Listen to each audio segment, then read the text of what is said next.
Astaghfirullah. Assalamualaikum warahmatullahi wabarakatuh. Alhamdulillah wassalatu wassalamu ala Rasulillah wa ala alihi wa sahbihi wa mawalah wa la hawla wa la quwata illa billahi wa ba'du. Qala Allahu azza wa jalla ya ayyuhalladzina amanu taqullaha haqqa tuqatih wa la tamutunna illa wa antum muslimun. Amma ba'du ma'asyiral muslimin yang dimuliakan Allah Subhanahu wa taala, para pemirsa Kiswah TV dan Humairah Channel. Semoga Allah Subhanahu wa taala selalu membimbing kita di pagi hari ini. Kemudian tak lupa salawat dan salam kita haturkan kepada Rasul kita, Nabi kita, qudwah kita Rasul sallallahu alaihi wasallam. Allahumma salli ala sayyidina Muhammad wa ala alihi wa sahbihi wa man sara ala nahji ila yaumil. Pembahasan di pagi hari ini kita akan membahas tentang satu alam yang bagian daripada alam gaib, alam para malaikat. Dan sering saya katakan, beriman kepada yang gaib, salah satunya malaikat, adalah ciri orang-orang yang bertakwa. Dan itu disebutkan di permulaan surah Al-Baqarah, alladzina yu'minuna bil ghaib. Orang-orang yang beriman dan bertakwa adalah orang-orang yang beriman kepada yang gaib. Lah, dengan mengimani adanya alam para malaikat, berarti kita telah mengikuti perintah Allah Subhanahu wa taala. Dan Allah Subhanahu wa taala berfirman, wa yakhluqu ma la ta'lamun. Dan dia Allah Subhanahu wa taala telah menciptakan makhluk yang kalian tidak tahu. Makhluk yang Allah ciptakan itu banyak, baik yang ada di langit ataupun yang ada di bumi, bahkan yang di bawah bumi atau mungkin di planet mana, wallahu alam. Akan tapi Allah mengatakan, wa yakhluqu ma la ta'lamun. Allah telah menciptakan makhluk yang kalian tidak tahu. Lah, salah satu ciptaan Allah Subhanahu wa taala adalah malaikat. Dan Nabi sallallahu alaihi wasallam bersabda, khuliqatil malaikatu min nur. Diciptakan malaikat itu dari cahaya. Dan diciptakan jin itu dari ujung nyala api. Dan diciptakan Adam itu sebagaimana yang telah disifatkan dari tanah. Maka di pagi hari ini kita akan menjelaskan tentang alam para malaikat. Seperti apa alam para malaikat ini? Apakah para malaikat itu ada hubung kait dengan orang-orang terdahulu dari kalangan para nabi dan rasul, atau dengan Nabi sallallahu alaihi wasallam atau sahabat-sahabatnya, atau manusia secara keseluruhan? Apa tugas-tugasnya? Kemudian bagaimana para malaikat ketika di kuburan, dan juga ketika kiamat ini dibangkitkan, serta apa tugas para malaikat setelah manusia masuk ke dalam sorga dan neraka. Banyak pembahasan yang kita akan bahas di pagi hari ini tentang alam malaikat, tapi saya akan coba meringkas tentang alam para malaikat ini. Sebenarnya keberadaan para malaikat itu bisa kita rasakan, walaupun kita tidak bisa melihat mereka. Sebagaimana juga alam jin kita bisa rasakan, walaupun kita tidak bisa melihat mereka. Bagaimana cara merasakannya? Bahwa di sekeliling kita banyak para malaikat. ketika seseorang itu hatinya tergerak untuk melakukan kebaikan, untuk melakukan amal saleh dan ketaatan, artinya bahwa ada dorongan-dorongan malaikat untuk melakukan itu. Dan sebaliknya, apabila kemudian dorongan-dorongan itu memerintahkan kita untuk melakukan kejahatan, maka itu datang dari jin yang jahat alias syaitan yang memberikan was-was kepada hati kita. Jadi keberadaan malaikat itu kita bisa rasakan bahwa mereka ada di sekeliling kita. Ma'asyiral muslimin yang dimuliakan Allah Subhanahu wa taala. Kita tahu bahwa ketika Allah Subhanahu wa taala berfirman di dalam surah Al-Baqarah, tepatnya ayat ke-30 sampai 39. Wa idz qala rabbuka lil malaikati inni ja'ilun fil ardi khalifah. Dan ingatlah ketika Rabb berfirman kepada para malaikat bahwa dia akan menjadikan di bumi ini khalifah.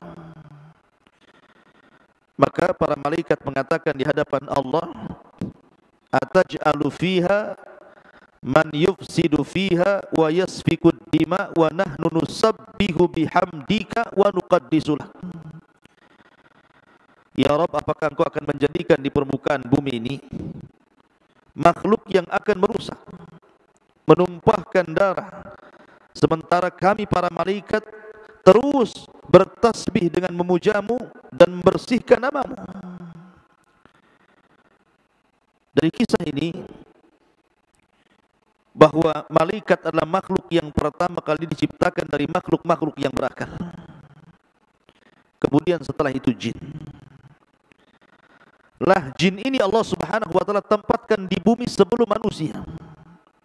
Jadi bumi yang kita pijak ini dulu ditempati oleh bangsa jin. Jin yang menempati bumi yang kita pijak ini. Akan tetapi jin ini diberikan sifat, kebanyakan mereka kufur kepada Allah Subhanahu wa taala dibandingkan imannya. Kebanyakan mereka jin-jin ini jahat, sehingga sesama jin itu suka menumpahkan darah, suka merusak bumi. Akhirnya kemudian Allah Subhanahu wa taala mengutus para malaikat untuk menjadi pasukan salah seorang jin yang sangat saleh, yang orang-orang Israiliyat menyebutnya Ajazil. Kemudian mentertibkan bangsa jin, memenjarakan jin-jin yang jahat ke pulau-pulau yang tidak terhuni, atau ke sungai-sungai dan ke laut-laut dan ke tempat-tempat yang sunyi tidak ditempati manusia. Maka akhirnya menyebarlah jin di mana-mana. Lah ketika kemudian Allah Subhanahu wa taala hendak menciptakan Adam untuk menjadi penghuni bumi, malaikat ini sudah pernah menyaksikan kerusakan bangsa jin yang luar biasa, yang suka merusak dan menumpahkan darah. Makanya malaikat kemudian mengatakan kepada Allah, ya Rabb, apakah engkau akan menjadikan makhluk yang sama seperti jin yang suka menumpahkan darah, suka merusak? Tidak cukupkah dengan kami para malaikat yang terus bertasbih memujamu dan membersihkan namamu? Tapi Allah Subhanahu wa taala berfirman kepada para malaikat, inni a'lamu ma la ta'lamun. Aku lebih paham tentang ciptaanku daripada kalian. Ya, karena ketika Allah Subhanahu wa taala betul-betul menciptakan Adam, lahir dari sulbi Adam para nabi dan rasul, orang-orang saleh. Terkadang kesolehan mereka jauh di atas para malaikat. Itulah kata-kata inni a'lamu ma la ta'lamun. Saya tahu apa yang kalian tidak tahu.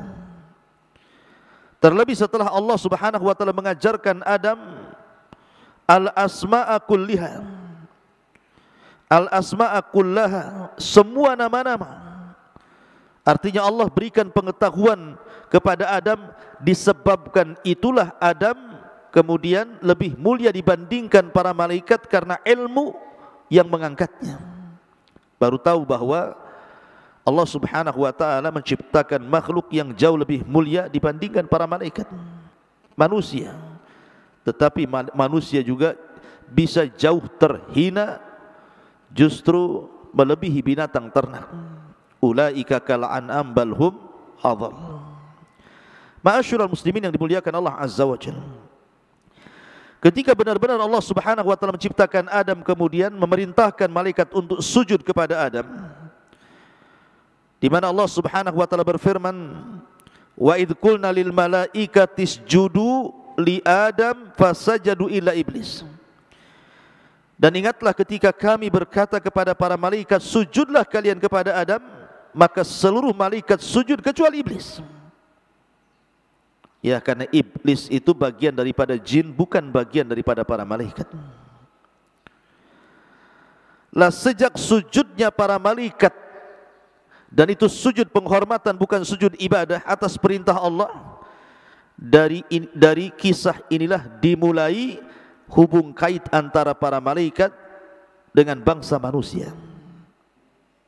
Ada hubung kait antara bangsa malaikat dengan bangsa manusia. Bagaimana hubung kaitnya? Ma'asyiral muslimin yang dimuliakan Allah Subhanahu wa taala,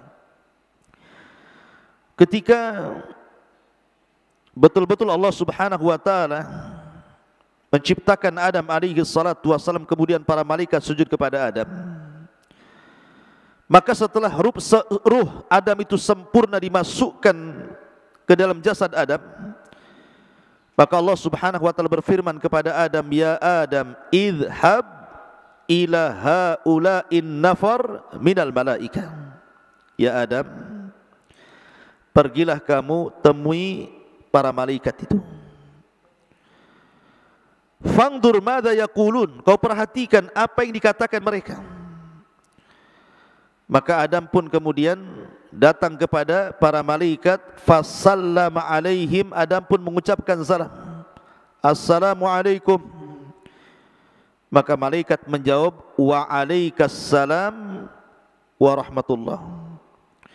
Maka mereka kemudian menjawab, wa alaikassalam, dan menambah kalimat wa rahmatullah. Maka Allah Subhanahu wa taala berfirman kepada Adam alaihi salatu wassalam, ya Adam, hadza tahiyyatuka wa tahiyyatu ummati min ba'dika. Ya Adam, itulah salam penghormatanmu dan salam penghormatan bagi seluruh anak keturunanmu. Sejak itulah maka salam menjadi sebuah syariat.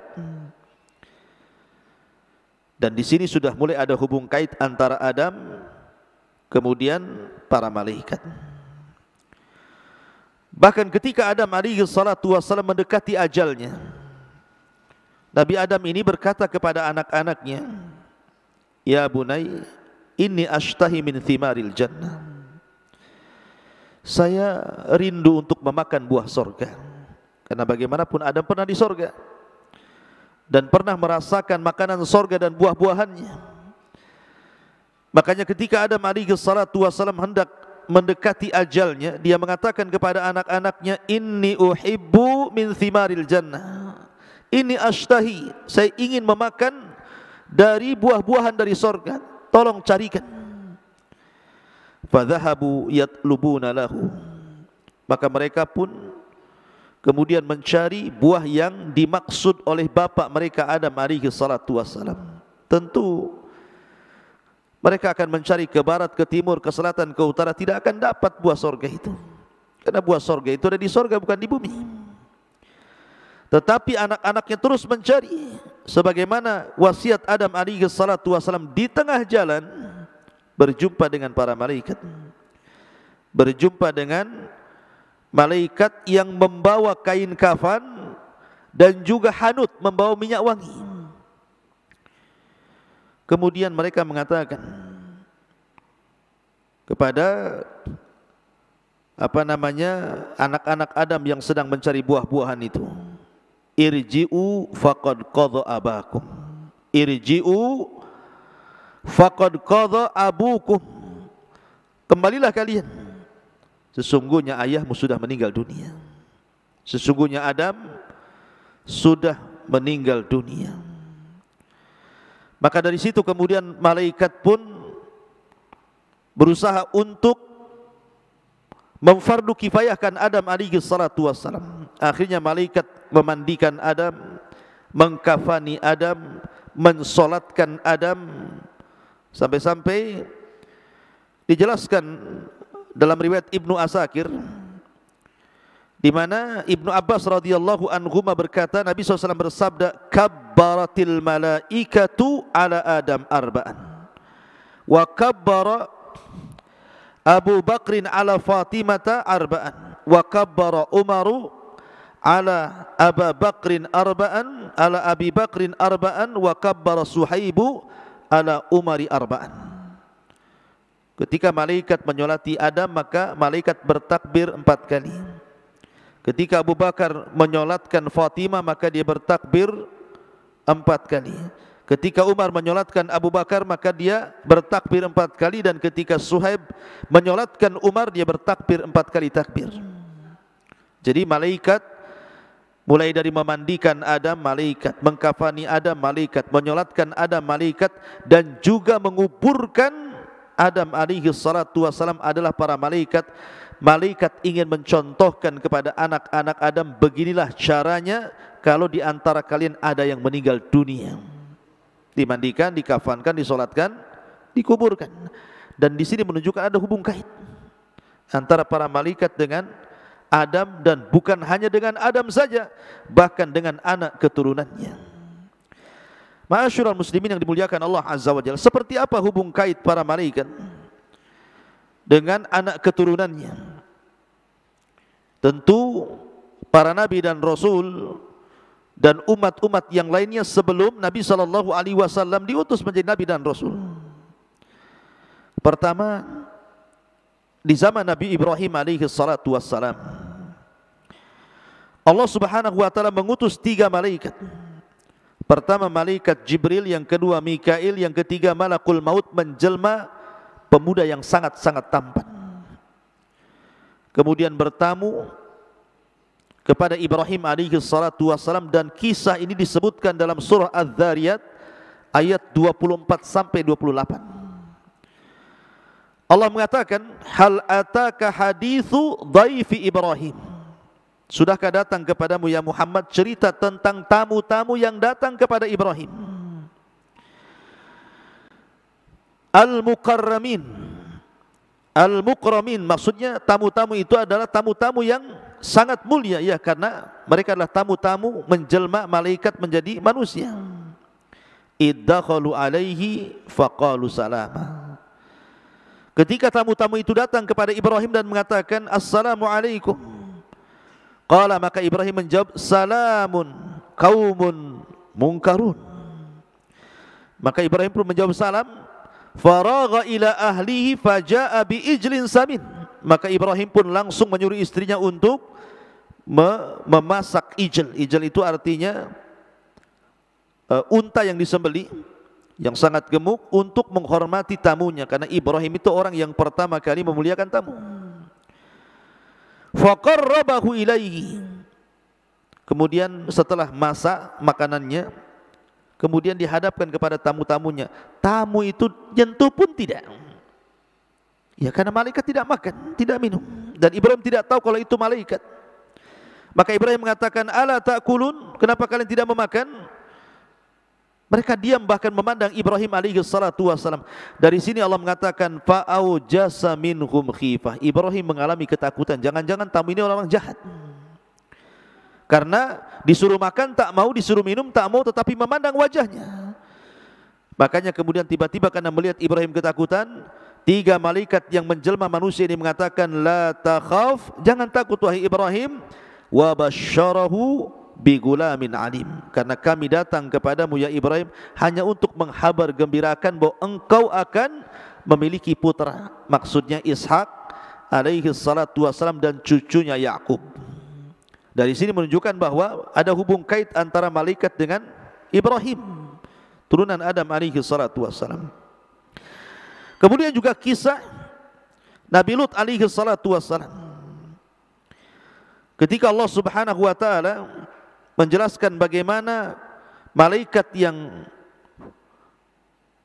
kemudian keluar dari rumah Ibrahim menghabar gembirakan akan kelahiran Ishak dan juga Yakub, maka malaikat ini kemudian bergerak menuju kaum Sodom. Kaum Sodom itu maksudnya kaumnya Nabi Lut. Ketika sampai saja di kaum Sodom, maka malaikat ini kemudian menghancurkan sehancur-hancurnya kaum Sodom. Jadi Jibril alaihi salatu wassalam menancapkan satu sayapnya di negeri Sodom, kemudian negara Sodom itu diangkat ke langit, kemudian ditumpahkan kembali ke bumi. Dan ini menunjukkan ada hubung kait antara para malaikat dengan umat-umat terdahulu. Termasuk juga kisahnya malaikat bersama Nabi Daud. Jadi Nabi Daud itu dalam satu minggu itu ada satu hari tidak boleh diganggu orang. Jadi dalam satu hari tidak boleh diganggu orang. Itu dia fokuskan untuk ibadah. Harusnya seorang raja tidak demikian. Kapanpun kalau seandainya ada orang yang datang untuk meminta fatwa, maka dia harus melayaninya. Tapi Nabi Daud alaihi salatu wassalam tidak. Dalam satu hari, dalam satu minggu itu ada waktu tidak mau berjumpa dengan manusia. Dia hanya di mihrabnya saja. Maka Allah subhanahu wa ta'ala katakan, hal ataka naba'ul khasmi ittasawwarul mihrab.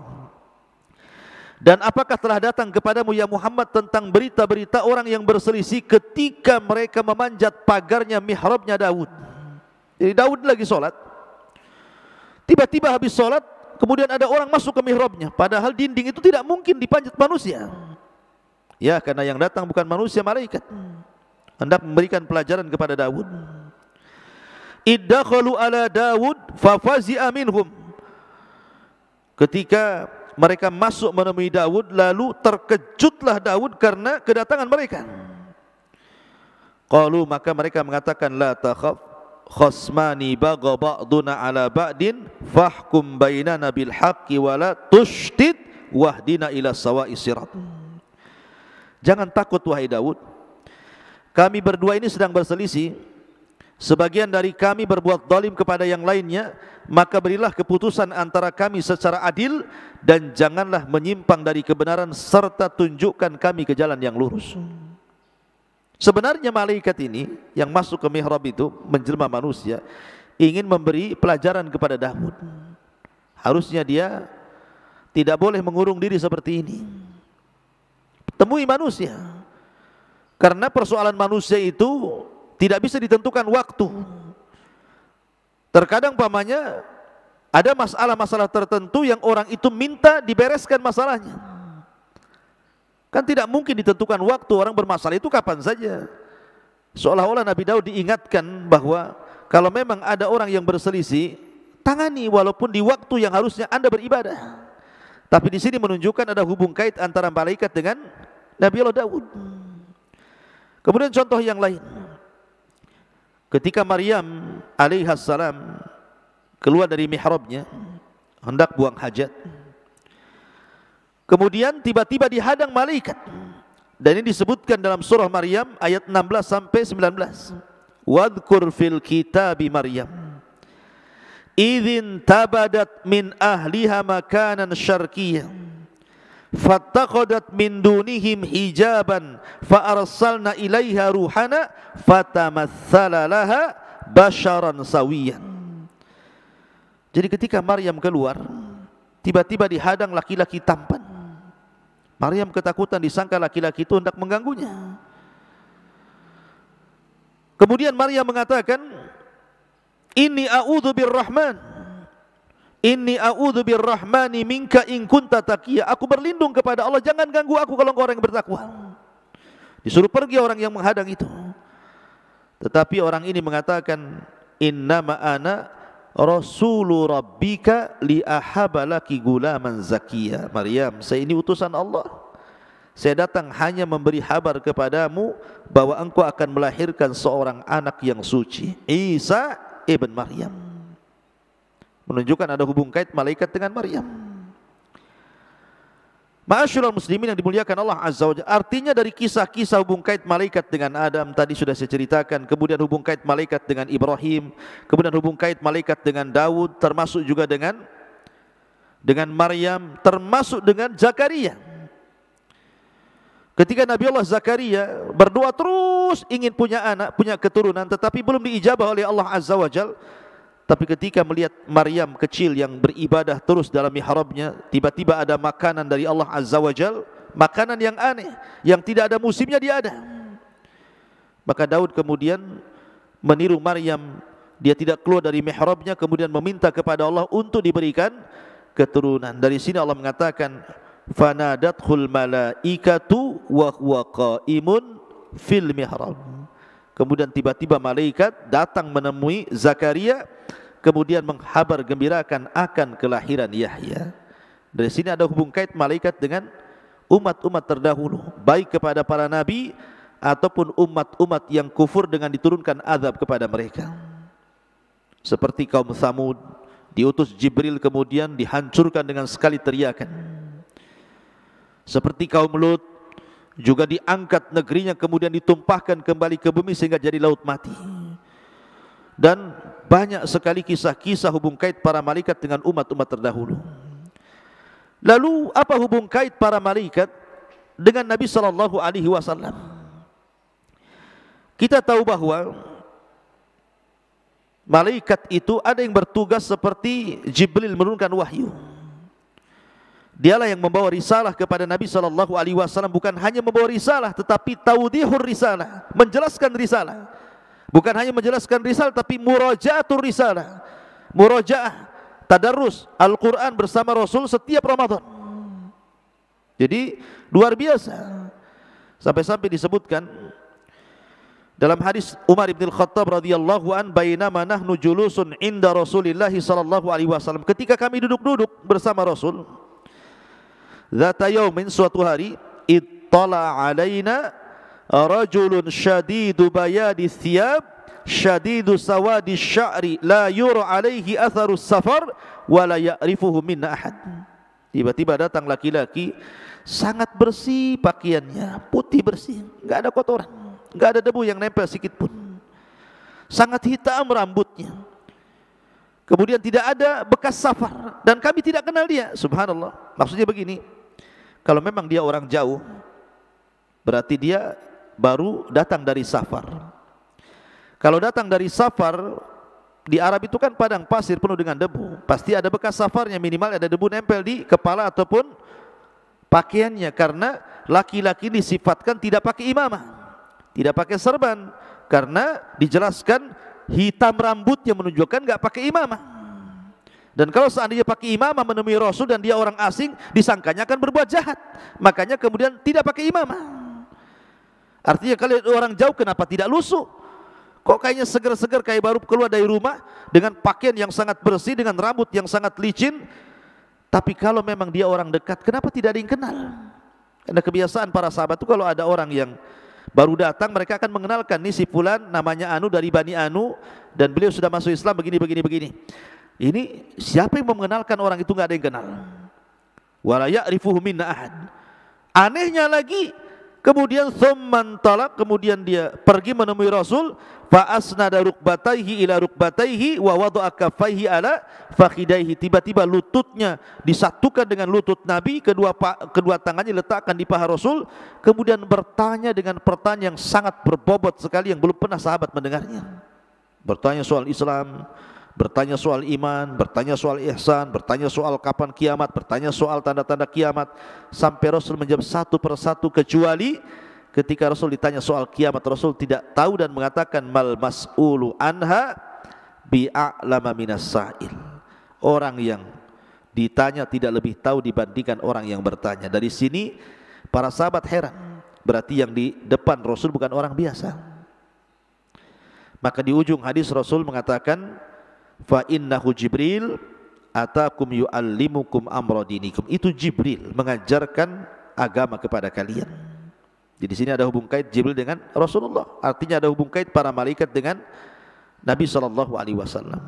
Bahkan ketika pembelahan dada, siapa yang melakukannya? Para malaikat. Nabi SAW dibelah dadanya 2 kali oleh malaikat. Pertama ketika berada di pangkuan Halimah Sa'diyah ketika masih kecil. Kemudian yang kedua dalam peristiwa Isra Mi'raj, sebelum naik ke langit Rasul dibelah dadanya. Siapa yang membelah dada, mengambil jantungnya, kemudian membersihkan dengan air bezana, air zam-zam di bejana emas, kemudian dimasukkan dan dijahit kembali? Para malaikat. Bahkan ketika Nabi SAW dakwah ke Taif, kemudian ditolak oleh orang-orang Taif, kemudian dilempari batu sampai ke perbatasan Mekah, kemudian masuk ke kebun kurma dan sholat di situ. Datanglah malaikat Jibril dan 2 malaikat penjaga bukit dan mengatakan kepada Nabi SAW, ya Muhammad, di hadapanmu ada 2 malaikat penjaga bukit. Kalau engkau mau, maka perintahkanlah agar bukit itu dilemparkan kepada orang-orang Taif yang sudah menyakiti dirimu. Lihat bagaimana pembelaan para malaikat kepada Rasul. Tapi Rasul mengatakan jangan. Allahumma hdi biqaumin fa innahum la ya'lamun. Jangan ya Rabb, tapi berilah kepada mereka itu hidayah, karena mereka kaum yang tidak tahu, sehingga wajar kalau mereka menyakiti diriku. Lihat bagaimana Nabi SAW dibela oleh malaikat.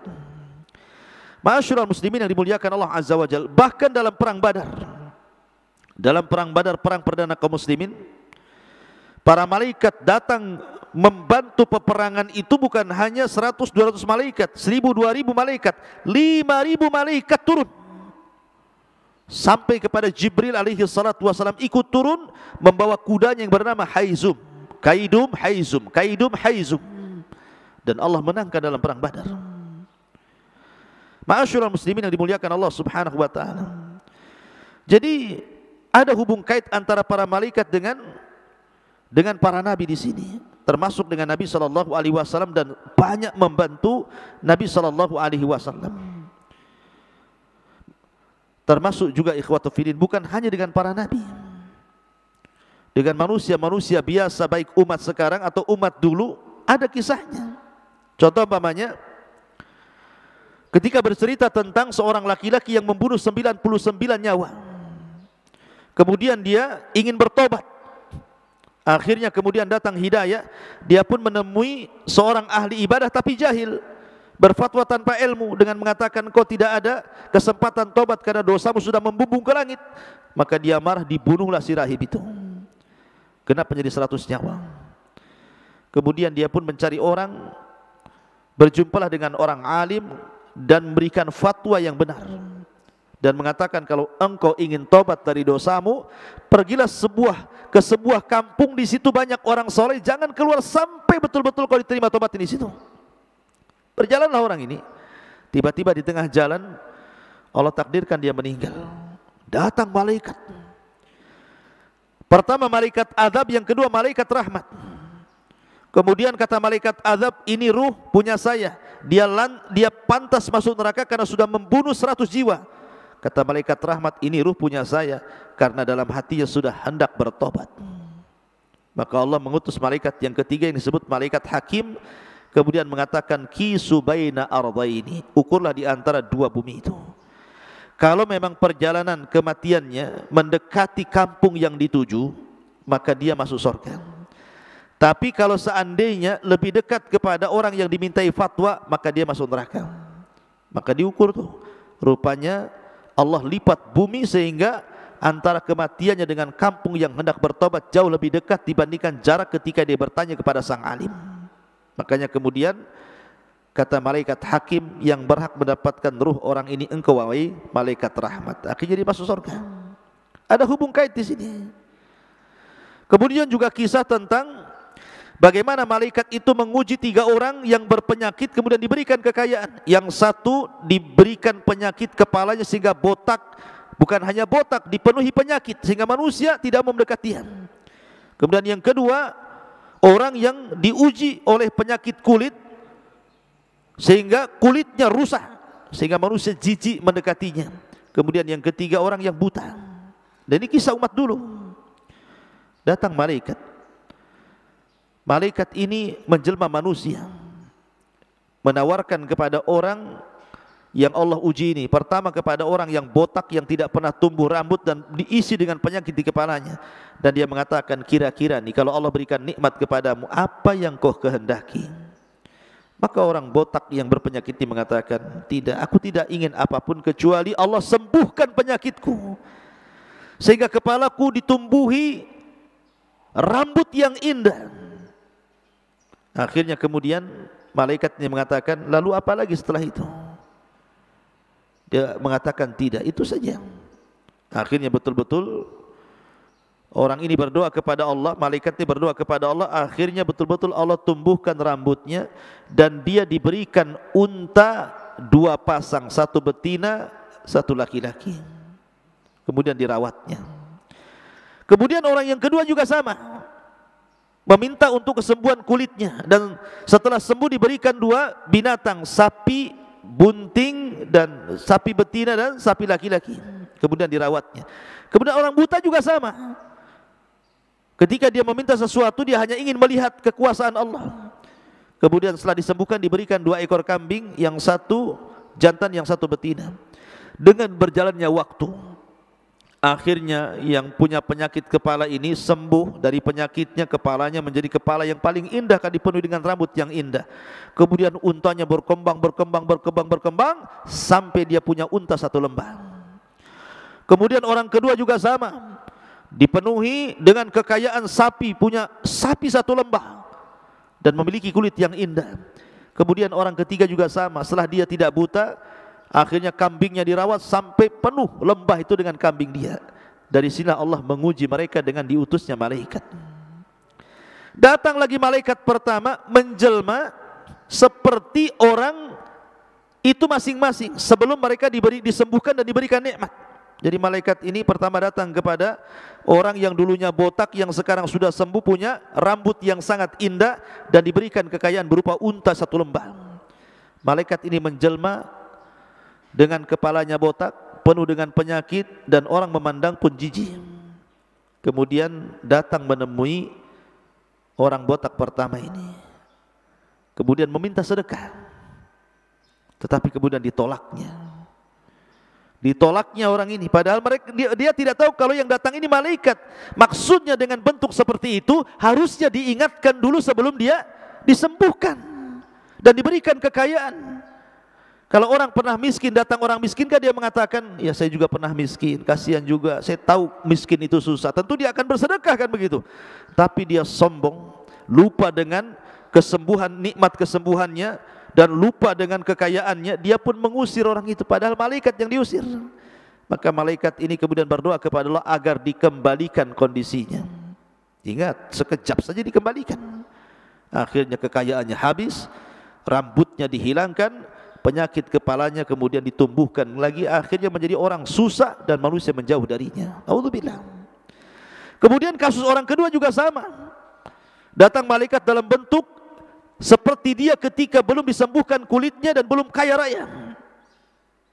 Setelah kemudian disembuhkan kulitnya, memiliki kulit yang indah, kaya raya, dia lupa diri. Harusnya diingatkan dengan malaikat yang datang dalam berbentuk seperti itu sebelum dia sembuh dan diberikan nikmat. Tapi dia lupa itu dengan nikmat Allah, malah diusirnya pula malaikat itu. Kemudian malaikat ini berdoa agar orang itu dikembalikan. Akhirnya dikembalikan lagi, kulitnya menjadi rusak, hartanya habis, manusia pun menjauh darinya, naudzubillah. Kecuali orang ketiga, orang buta yang disembuhkan penyakitnya ini. Datang malaikat dalam bentuk orang buta, hendak meminta sedekah. Maka dengan senang hati orang buta ini mengatakan, sungguh nikmat ketika dulu aku buta, kemudian Allah sembuhkan diriku sehingga aku bisa melihat alam semesta ini jauh lebih nikmat dibandingkan kambing-kambing itu. Kalau engkau ingin mau, ambil semua kambing itu, katanya. Subhanallah. Maka tiba-tiba malaikat yang menjelma orang buta ini mengatakan, sesungguhnya aku utusan Allah, aku hanya menguji dirimu, dan engkau telah berhasil melalui ujian itu. Maka ambillah kambing itu sebagai kekayaanmu, dan kau tidak akan buta selamanya. Lah ini kisah ini, ikhwatul fiddin, berkenaan dengan umat dahulu kan. Malaikat datang, bukan hanya hubung kait malaikat dengan para nabi, tetapi juga dengan orang-orang yang beriman di zaman dulu, ataupun orang-orang kafir di zaman dulu.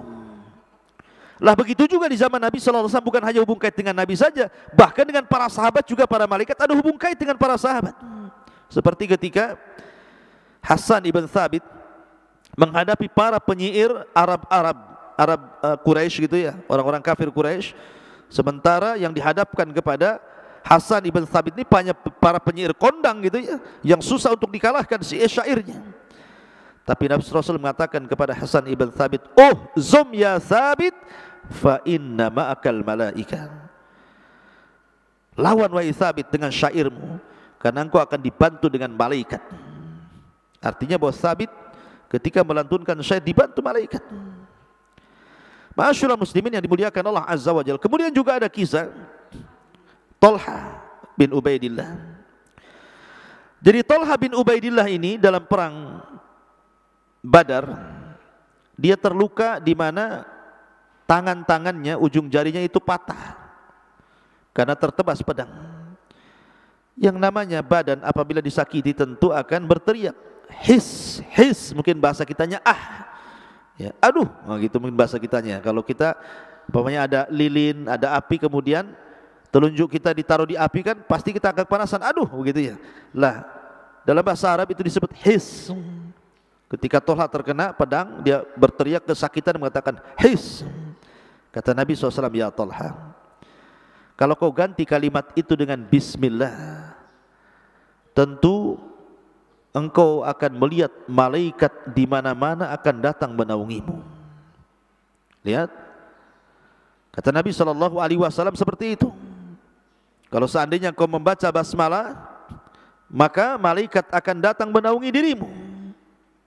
Jangan bilang his, tetapi bilang bismillah, begitu kan.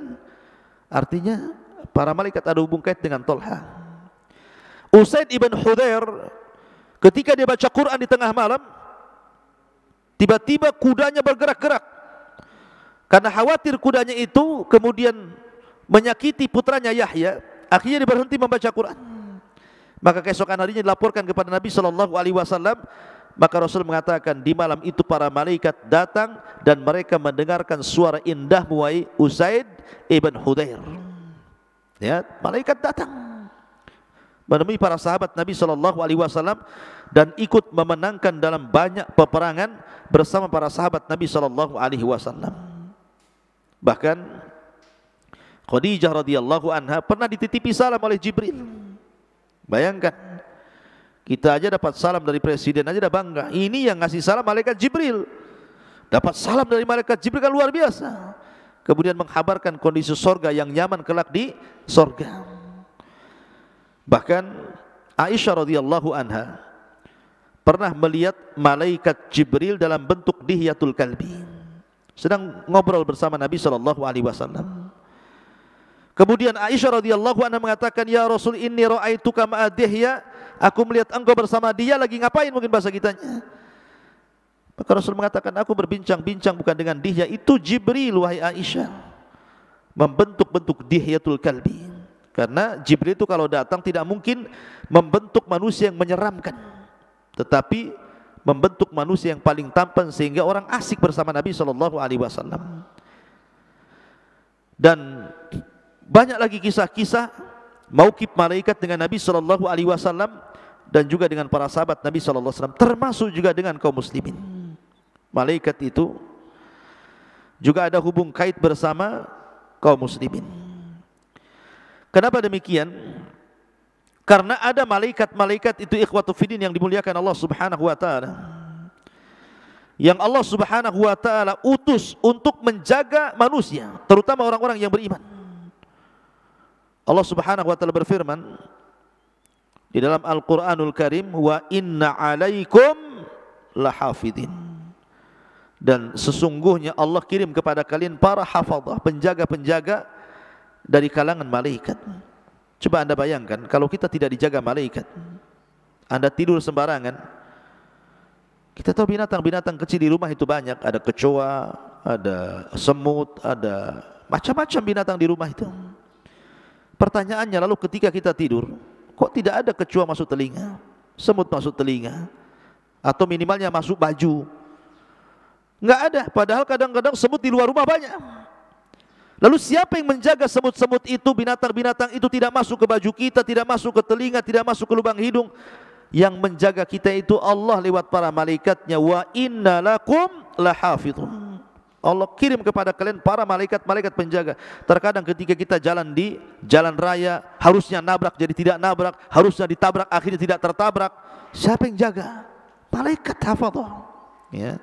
Jadi ada hubung kait malaikat dengan kita. Ma'asyiral muslimin yang dimuliakan Allah Subhanahu wa taala.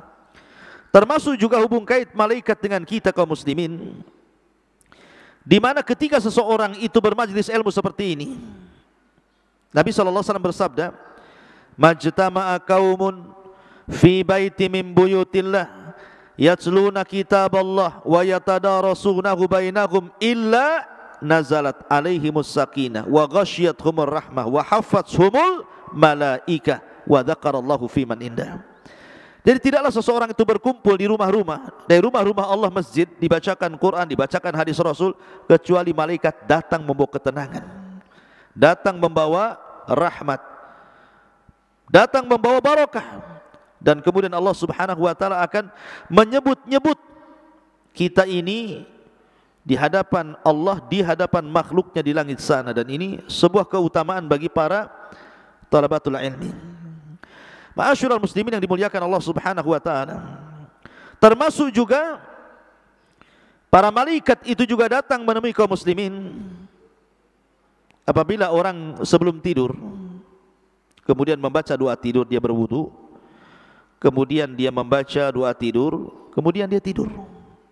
Maka Rasul mengatakan di samping kiri kanannya ada malaikat tuh.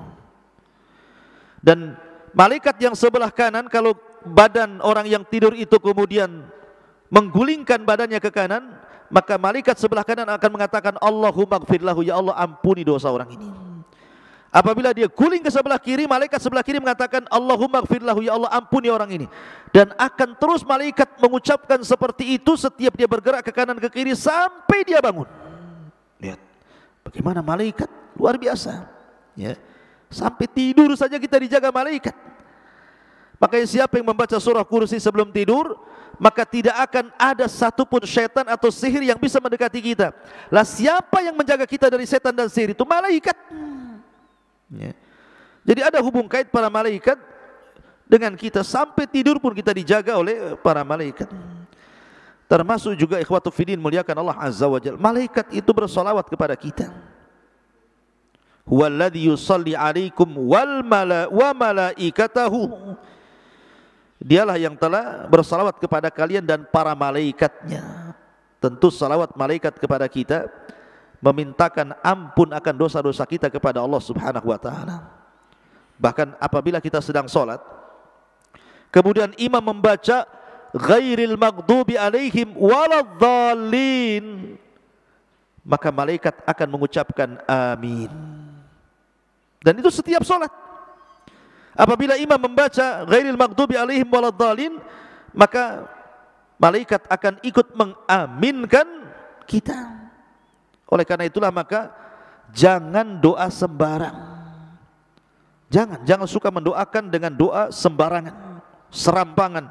Karena Nabi mengatakan la tad'u ala anfusikum wa la tad'u ala auladikum wa ahlikum illa bi khairin fa innal malaikata yu'minuna ala ma taqulun. Jangan kalian mendoakan jelek kepada diri kalian, kepada anak kalian, kepada harta kalian, kecuali berdoa kebaikan. Karena terkadang kalau kita mendoakan keburukan, malaikat ikut mengaminkan apa yang kalian katakan, itu menjadi sebuah kenyataan. Jadi ucapan pun kita jaga, jangan sembarang gitu ya. Karena ada orang-orang tua itu saking jengkelnya sama anak, dikutuknya anak itu, mati aja kau nak katanya. Besoknya ketabrak mobil. Siapa tahu. Lihat seperti ibunya Sudais, Imam Makkah itu ya. Sudais juga manusia, sama dengan kita walaupun Imam Masjidil Haram. Nakal seperti layaknya anak-anak. Tapi kalau datang rasa nakalnya itu, ibunya marah, ibunya hanya mengatakan, ya Sudais, idhab ilal haram. Daripada kau nakal, berangkat kau ke haram, mudah-mudahan kau jadi imam di sana. Setiap Sudais itu menjengkelkan ibunya, ibunya tafaul seperti itu. Kau berangkat ke haram, mudah-mudahan kau jadi imam di sana. Oh, subhanallah, siapa yang tidak kenal Imam Sudais? Ya. Karena setiap doa kebaikan itu diaminkan para malaikat sebagaimana doa keburukan. Maka hati-hati dalam mengucapkan. Termasuk ma'asyiral muslimin, kalau kita di hari Jumat kemudian kita masuk ke masjid, maka sop pertama yang pertama masuk ke masjid itu, malaikat itu sudah berdiri di pintu-pintu masjid itu. Kemudian mencatat, Noval masuk, ini sop pertama, pahalanya sama seperti menyembelih seekor unta. Kemudian datang orang sop kedua, pahalanya seperti menyembelih seekor sapi. Datang sop ketiga, pahalanya persis seperti menyembelih seekor kambing. Datang sop kelima, sop keempat, pahalanya persis menyembelih seekor ayam. Kemudian yang terakhir, pahalanya persis seperti telur ayam. Dah terakhir dengan telur ayam. Kalau sudah ke telur ayam, nggak ada lagi pahala tuh. Ya, kalau sudah belakang-belakang, ya mungkin tai ayam lah kan. Kayak gitu ya. Itu udah keterlaluan, masa ya masbuk terus kan itu. Jadi ada malaikat-malaikat itu yang memang ditugaskan di pintu-pintu masjid setiap hari Jumat, mencatat amal-amal orang-orang yang masuk di hari Jumat. Termasuk ikhwatu fiddin yang dimuliakan Allah Azza wa Jalla. Apabila seseorang berzikir, membaca Quran, ambil mushaf kemudian baca Quran, duduk kemudian berzikir, ya, kemudian juga bermajelis ilmu, maka malaikat datang menyaksikan itu. Makanya kemudian Nabi SAW mengatakan, Inna lillahi malaikatun yatufuna fit turuq yaltamisuna ahla dzikri fa idza wajadu qauman yadhkuruna Allah tanadau halummu ila hajatikum qala fayakhuffunahum bi ajnihatihim ila sama'id dunya. Subhanallah. Jadi kalau ada orang baca Quran sendiri, ada orang baca zikir subhanallah subhanallah, ataupun ada orang bermajelis ilmu ngaji seperti ini, jadi Allah menciptakan malaikat itu, ada malaikat itu khusus ke sana kemari terbang hanya mencari majelis zikir, mencari orang-orang yang ngaji, mencari orang yang zikir, mencari orang yang talabul ilmi. Kemudian kalau sudah mendapatinya satu malaikat saja, maka dia akan memanggil malaikat-malaikat yang lain, halummu ila hajatikum, sini kemari wahai kawan-kawanku, wahai para malaikat, yang kalian cari ada di sini. Kemudian mereka akan bersap-sap ke atas, bersap-sap ke atas sampai ke langit sana. Kemudian yang paling akhir di langit ditanya oleh Allah, ada apa kalian bersap-sap seperti ini? Maka malaikat yang paling atas mengatakan, Ya Rabb, ada hambamu di bawah sana yang mengharapkan surga kepadamu. Lihat bagaimana para malaikat juga, mereka ada hubung kait dengan kita kaum muslimin. Termasuk juga di akhir zaman, ikhwan, di mana Dajjal tidak bisa mengganggu orang-orang yang beriman yang ada di dalam Mekah dan yang ada di kota Madinah. Tidak bisa, mereka tidak bisa menjangkau haram Mekah dan haram Madinah, karena Mekah dan Madinah di akhir zaman dijaga ketat oleh para malaikat, sehingga Dajjal tidak bisa lewat untuk melindungi kaum muslimin. Ma'asyiral muslimin yang dimuliakan Allah. Jadi ada malaikat-malaikat itu betul-betul seperti contohnya, ada malaikat-malaikat itu yang ditugaskan Allah Subhanahu wa taala kemudian mencari orang-orang yang mahir membaca Al-Quran. Makanya ketika Nabi SAW mengatakan, Al-mahiru bil Quran ma'as safaratil kiramil barara, orang-orang yang mahir membaca Quran itu bersama para malaikat yang safar ke sana kemari mencari kebaikan. Maka hani'an li qari'il Quran, selamat bagi anda yang suka membaca Quran, maka anda bersama para malaikat safarah kiramim barara. Ma'asyiral muslimin yang dimuliakan Allah Azza wa Jalla. Tapi ada juga orang-orang yang malaikat-malaikat itu yang ditugaskan Allah khusus untuk melaknat saja. Dia memang diciptakan itu oleh Allah, tugasnya hanya melaknat saja dia. Enggak ada lagi tugasnya, hanya melaknat orang aja, mencaci maki orang aja. Seperti Nabi SAW mengatakan, Man sabba ashabi fa alaihi la'natullahi wal malaika wan nasi ajmain. Hadis ini disahihkan oleh Syekh Nasiruddin Al-Albani. Barang siapa yang mencela sahabatku, kata Rasulullah, dia berhak mendapatkan laknat Allah dan laknatnya para malaikat dan laknatnya manusia secara keseluruhan. Jadi ada malaikat itu yang tugasnya melaknat orang. Jadi kalau ada orang mencela sahabat seperti orang-orang Syiah, maka malaikat itu akan mencaci maki dia terus sampai dia bertobat. Luar biasa. Ataupun orang-orang yang suka menakut-nakuti kaum muslimin dengan senjata. Kata Nabi SAW, Man asyara ila akhihi bihadidatin fa innal malaikata tal'anuhu hatta wa in kana akhahu li ummihi wa abi. Barang siapa yang mengacungkan senjata, menakut-nakuti saudaranya, maka malaikat akan datang melaknat dia sampai dia letakkan senjatanya. Kalau tidak diletakkan, dilaknat terus itu, ya. Kemudian termasuk juga istri yang menolak hubungan bersama suaminya. Idada ar-rajulu imra'atahu ila firashihi fa'abat taji'u la'anat hal malaikatu hatta tusbih. Rawahu Muslim. Apabila seorang wanita diajak kemudian menolak, maka dilaknat malaikat sampai subuh. Bayangkan, dilaknat sampai subuh. Kalau memang dia masih hidup, alhamdulillah. Kalau sudah mati, berarti mati di atas laknat para malaikat, naudzubillah. Kemudian juga orang-orang yang mereka manidda ila ghairi abi, mengaku-ngaku turunannya yang bukan turunannya, mengaku Habib, keturunan Nabi padahal bukan, ya. Mengaku keturunan orang soleh padahal bukan, mengaku keturunan berdarah biru padahal darahnya merah, umpamanya kan. Jadi ngaku-ngaku saja. Kalau pengakuan itu tidak diralat, maka dia akan dilaknat terus oleh para malaikat tuh, sampai dia melaratnya. Naudzubillah. Jadi ada malaikat-malaikat tugasnya hanya melaknat-laknat saja. Ada tugasnya membawa azab, ada tugasnya membawa kecelakaan. Begitulah mereka akan mengikuti perintah Allah Subhanahu wa taala.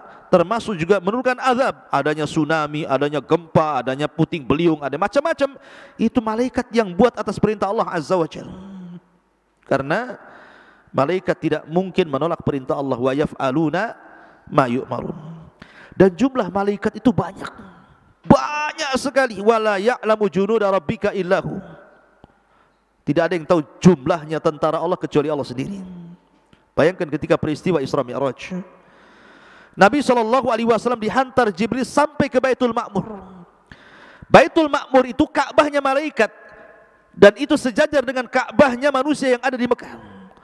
Jadi kalau di Mekah itu tidak pernah sepi daripada orang tawaf. Anda bisa lihatlah siaran langsung live itu di Mekah itu, tidak pernah ada sepinya, 24 jam orang tawaf di Ka'bah itu.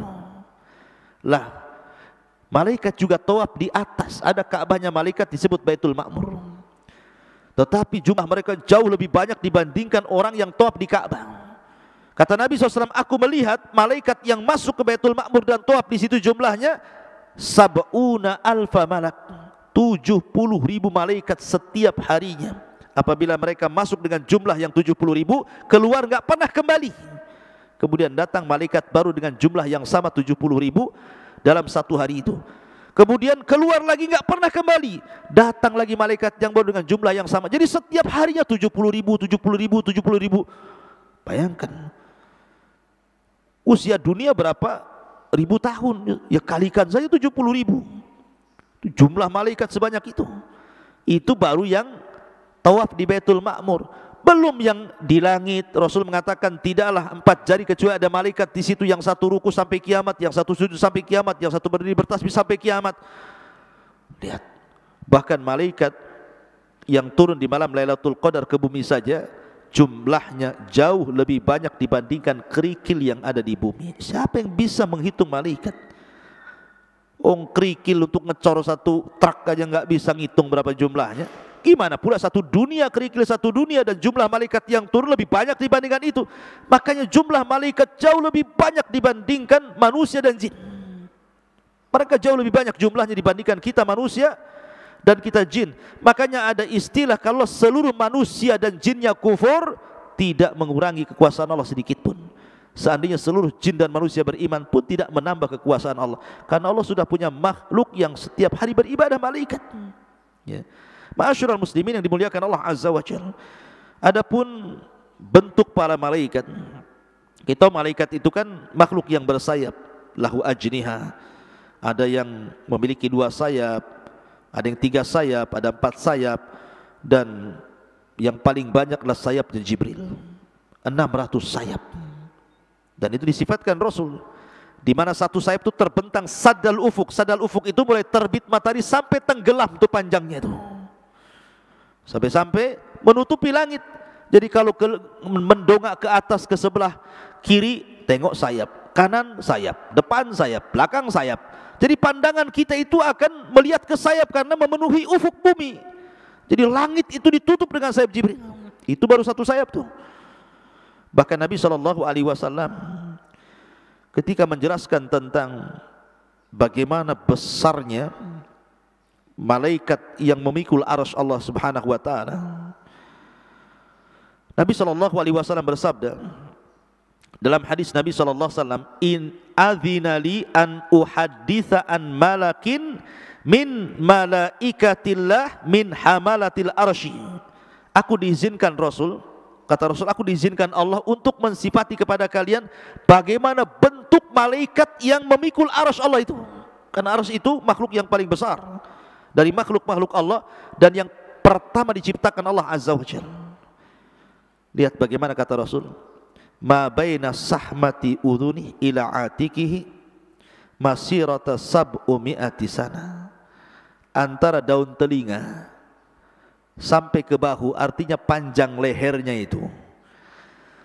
Kata Nabi SAW, masirata sab'umi'ati sana, perjalanan 70 tahun. Jadi kalau antum berjalan, jangan pakai pesawat, jangan pakai mobil, jalan kaki saja, nggak usah berhenti. Selama 70.000 tahun itu sampai di mana kira-kira? Itulah jarak antara daun telinga ke bahunya tuh.